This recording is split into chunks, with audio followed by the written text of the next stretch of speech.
Hello everyone, welcome to my mini blog. তো একটা ছুটির দিনে আবার চলে এসেছি তোমাদের সামনে। আর এই দেখো সকালবেলা ব্রেকফাস্ট বানিয়ে নিয়েছিলাম। তারপর তো ছুটির দিন মানে একটু মাংস করতেই হবে, তো মাংস টাংস করে তো আমি পড়তে বসে গেছিলাম আলতা, কারণ সেদিনটা বৃহস্পতিবার ছিল। তো সুন্দর করে অনেক দিন পর একটু আলতা পড়লাম। আমার আলতা পড়তে ভীষণ ভালো লাগে, তো কাজের চাপে পড়া হয় না সাধারণত, সেভাবে তো ছুটি ছিল বলেই পড়লাম। তারপর তো আমরা একটুখানি দুপুরে বেরিয়ে পড়েছিলাম সেজে গুজে, কারণ ছুটির দিনে তো একটু ঘুরতে যাওয়া বাঁধতে হয়। কারণ পরপর দুদিন ছুটি ছিল, কারণ প্রথম দিন এমনি ছুটি, তারপর দিন রংদোল। তো এই দেখো আমরা বল্লাল সেনে ঢিবি গিয়েছিলাম। তো আমার জীবনে প্রথম আমি এখানে গেলাম, আগে প্রচুর শুনেছি জায়গাটা সম্বন্ধে, তো এবার ফার্স্ট গেলাম। তো ভীষণ ভালো লেগেছে, প্রচুর প্রচুর ছবি তুলেছি, ভিডিও করেছি। আর আমি স্বর্ণাভ, কৃষ্ণ আর পিউ, মানে সবাই ওর বউ গেছিলাম। তো এই দেখো বেশ ভালো ভালো কয়েকটা ছবি তুলেছি আমরা। তো তারপর তো পুরো ওই ইতিহাসগুলোকে বেশ দেখতে বা জানতে খুব ভালো লাগছিলো।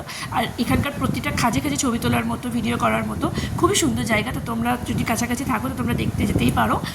তো তারপর তো চলে গিয়েছিলাম আমরা